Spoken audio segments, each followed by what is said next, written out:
Aujourd'hui, à travers les responsables de PASTEF de la commune de Ndombo Sanguiri, ils nous ont proposé un programme de visite et ça fait partie d'un programme plus global que nous avons dénommé le programme Nemmeeku Askan Wi, et dont l'objectif est d'aller à la rencontre des populations, de recueillir leurs préoccupations. Avec nos députés, aujourd'hui nous avons la présence de l'honorable Mariam Diamanka, de recenser les difficultés que ces populations vivent et ensuite, une fois à l'Assemblée nationale, de pouvoir porter ces difficultés-là à l'endroit des ministres et DG qui passent. Comme vous le savez aussi, nous sommes à l'époque du marathon budgétaire, donc l'occasion ne peut être plus propice pour cet exercice-là. La première étape, c'était un champ agricole qu'on a visité. Et les préoccupations qui ont été soulevées sont de plusieurs ordres. D'abord, l'incohérence du découpage territorial que nous savons bien parce qu'en tant que géographe géomaticien, donc je sais de quoi il parle. Et c'est une véritable préoccupation aujourd'hui. Le découpage doit être revu parce que l'accès à la terre est très difficile pour ces populations-là. Nous espérons que dans le cadre de la décentralisation du service départemental, nous devons aussi soumettre 5 cas pour que nous baillons et d'après les informations que ces populations nous ont données, l'eau est à environ 1 km du site. Donc nous pensons qu'à travers la SAED, je leur ai conseillé en tout cas d'élaborer un projet que nous allons soumettre à la SAED pour que la SAED puisse les aider à avoir accès à l'eau à travers la Tawe. Et nous pensons que c'est tout à fait possible. Et l'autre aussi difficulté qui a été soulevée, c'est le problème d'accès par exemple aux intrants, les engrais, les semences et tout. Et à ce niveau-là, nous leur avons conseillé vraiment de mettre en place le plus rapidement possible leur coopérative. Parce qu'au niveau départemental, une rencontre a été initiée avec le ministre de l'Agriculture, Mabouba, que nous saluons vraiment pour ce geste-là. Et à l'issue de cette rencontre, il a été proposé de formuler en tout cas une proposition globale pour le département de Dagana.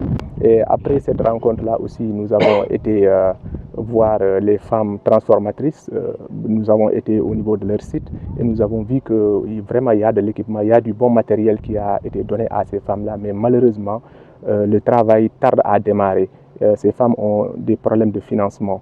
Et à ce niveau-là aussi, nous avons écouté des techniciens, nous avons écouté aussi les femmes et nous espérons qu'à l'issue de cela aussi, des démarches seront faites à travers nos députés, à travers nous-mêmes, pour que en tout cas ces femmes-là puissent accéder à un financement le plus rapidement possible et qu'elles puissent démarrer leur projet. Et après cela aussi, nous avons été au lycée de Ndombo, nous avons aussi constaté des difficultés à ce niveau-là. Et parmi les difficultés majeures, vous savez que cette année, le long cycle a démarré, que le collège et le lycée vont faire un. Et les moyens manquent, que ce soit les tables bancs, que ce soit le personnel enseignant, les conditions, le cadre de vie en tant que tel. Donc il y a toutes ces difficultés-là qui ont été soulevées et ce qui concerne aussi la reproduction des copies pour les élèves. Bon, il y a toutes ces difficultés-là qui ont été soulevées. Il y a des pistes de solutions qui ont été proposées et à notre niveau, nous allons faire le suivi, Inch'Allah. Dans l'agenda 2050, il y a un point important, la transformation systémique. Donc aujourd'hui, on parle de l'entrepreneuriat, surtout l'entrepreneuriat féminin. Vous préconisez quoi pour la relance de cette activité agricole, bien sûr, au niveau du département? Oui, au niveau de l'entrepreneuriat, parce que souvent il y a un souci que nous avons constaté, la gestion communautaire. Bon, en général, nous faisons des visites, nous voyons des infrastructures malheureusement qui ne sont pas valorisées. Donc nous pensons qu'en tout cas, il faudra une réflexion profonde pour trouver des solutions durables. Parce que vous savez, depuis 1970 jusqu'à nos jours, les gens sont en train de financer. Il y a beaucoup d'argent qu'on investit, mais malheureusement, les résultats ne sont pas au rendez-vous. Je pense que donc à partir de ce moment-là, il faut une réflexion profonde pour voir est-ce qu'il ne serait pas temps aujourd'hui de changer de manière de faire. Par exemple, on voit que les privés, la gestion des privés est plus vertueuse que la gestion communautaire. Donc pourquoi ne pas penser aussi à cette solution-là, de faire en sorte qu'il y ait des partenaires, avec ces partenaires-là qui vont en tout cas investir leur argent ensuite partager les bénéfices avec les populations. En tout cas, c'est une réflexion que nous sommes en train de mener et nous pensons qu'à travers ces genres de réflexion-là, on pourra trouver vraiment une solution viable pour ces populations-là. Bon, par rapport à ces préoccupations-là, je pense que la première solution, c'est déjà nous, Sénégalais, qu'on consomme local. Je pense que si nous décidons tous de consommer local, déjà, ça va régler une partie du problème.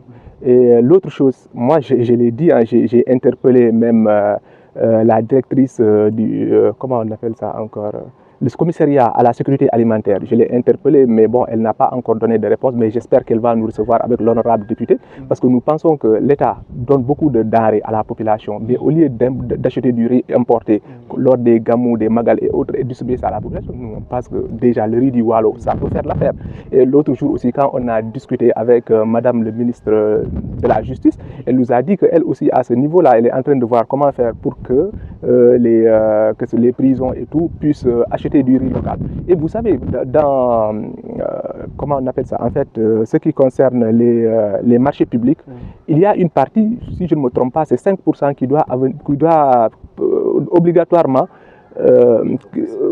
qui doit obligatoirement revenir à la population locale. Donc sur la base de ces leviers-là, je pense qu'on pourra aujourd'hui permettre à ce que les producteurs puissent écouler leurs produits. Et peut-être la dernière solution aussi, c'est lors des moments de récolte aussi, fermer la frontière pour que nous puissions écouler les exportations. Il faut arrêter les exportations, que les gens terminent d'abord d'écouler ce qui est local et ensuite ouvrir pour le marché extérieur.